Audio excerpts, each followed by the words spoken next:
Hi all, welcome to PT Training Tips, and today I'm going to talk to you about how to structure your training week and the exercise guidelines for adults.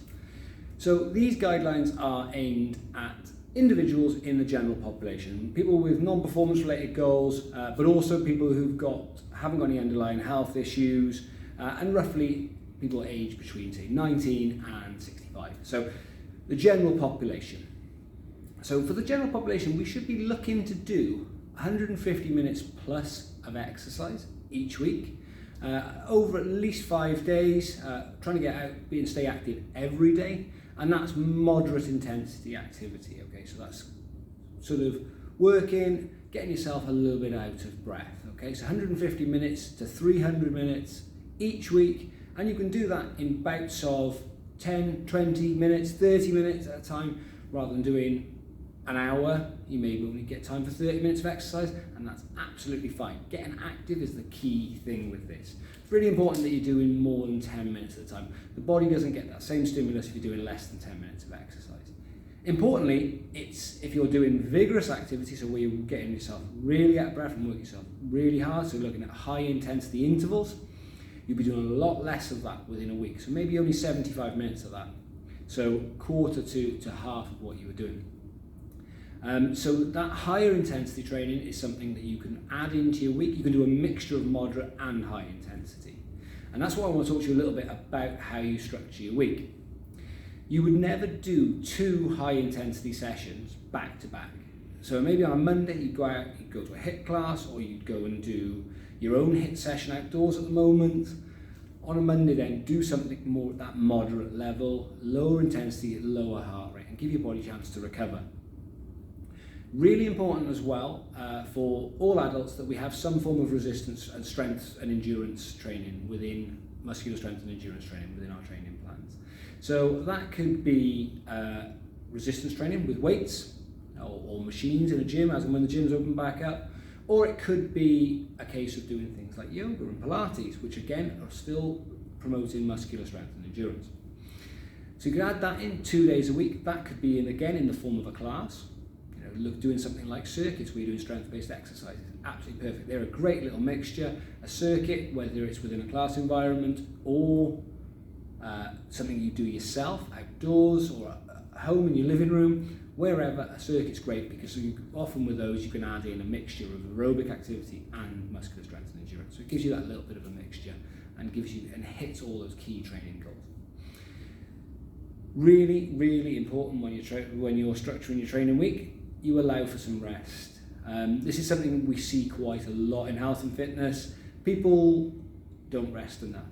We see people who train day in, day out because they feel they should, when actually it's really, really important that we get that rest. To see the return on your training, it's really important you give your body a chance to recover. So, key points for structuring your week. Try to be active every day, really, really important. Having a mixture of vigorous activity and moderate activity, really important, and making sure that you don't do back-to-back vigorous sessions. So anything high intensity, the next day do something a little bit lower intensity. Add in some muscular strength and endurance training, either in the form of resistance training through weights, bands, bodyweight exercises, or things like yoga and Pilates, as I said, are absolutely brilliant. There's some really good links to yoga and Pilates classes on the My Wellness app. Have a look at those. And that's it. It's very simple. Getting rest on top of that is then the key element. Okay, having a rest day, give yourself that day where you have a day off. That could be active rest, but making sure that you're taking it easy on that other day, give your body a chance to recover. So to give you an example, just to finish off, of how you could structure a training week, on a Monday you could do maybe some high intensity aerobic work. On a Tuesday then you could do some lower intensity aerobic work and maybe some strength training. You then have a nice active recovery day on a Wednesday, before then looking at doing something a little bit higher intensity then on a Thursday, maybe some yoga then on a Friday, which even though it's working on your muscular strength and endurance, it's quite low intensity, Maybe do one of the ones that are aimed more at relaxation rather than one of the more challenging ones. And then on the Saturday, Sunday, using your weekends to spend time with the family, do some longer moderate activity. So maybe do an hour, hour and a half, 2 hours going for a walk on a Saturday or Sunday afternoon is perfect.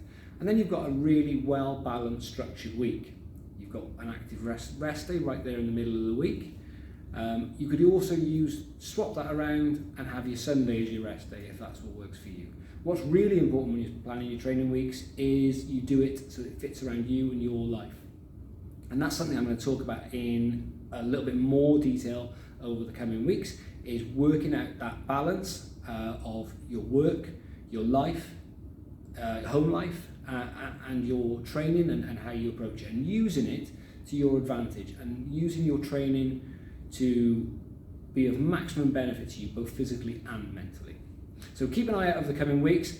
Don't forget, if you have any questions for me, put them in the comment section below. We'll be picking them up and I'm going to try and answer as many as I can. Speak to you all really soon.